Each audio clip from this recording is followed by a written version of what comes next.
What are the challenges faced by both UK and US universities that prevent us from decolonizing the curriculum and preparing higher education graduates? Well, number of problems is a reticence to accept the fact that you are way behind. That, like I said, you're at least a decade and a half behind. This failure to acknowledge that you are not the front runner when it comes to intersectionalism. You are not the front runner when it comes to decolonizing. You are not the front runner when it comes to diversifying your curriculum and decolonizing your curricula. That people outside of these institutions have already led the way, and in fact, you need to learn from them.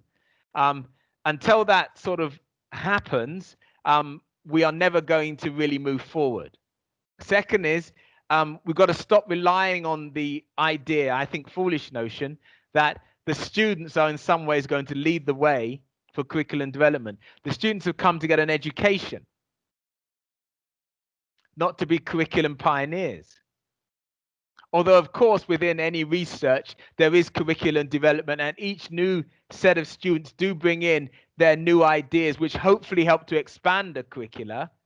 But for us to expect them to be pioneers is to renege on our promise to develop a curricula for them.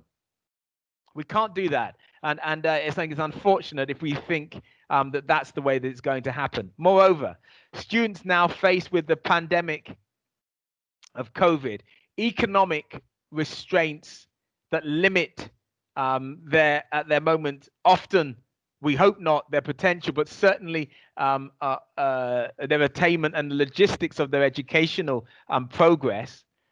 We're expecting students to navigate through that, and through the very obvious fact that for many universities are rites of passage, where they are making that transition from childhood to adulthood, and all the angst of growing pains, moving away from home, often the social and the personal relationships that they're having to navigate and develop, often in a strange town, strange city, or even a strange country. And then we're going to put on their shoulders that we expect them to deliver decolonizing the curriculum. On top of all that, it's too much to ask for. It really is too much to ask for. We need to be leading the way, and we need to respond to these changes within the institutions. And I believe we can, which is why I'm here. I wouldn't be here if I didn't think that change could take place inside. I know that change can take place inside. Otherwise, there's no point in me being here. And I think that change can be rigorous. It can be progressive.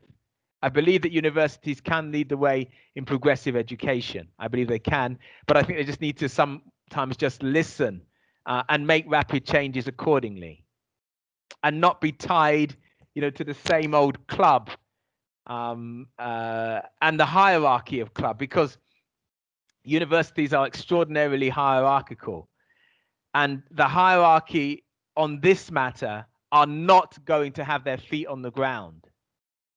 The pioneers of decolonizing are not going to be the people who are at the top of the institution's ladder.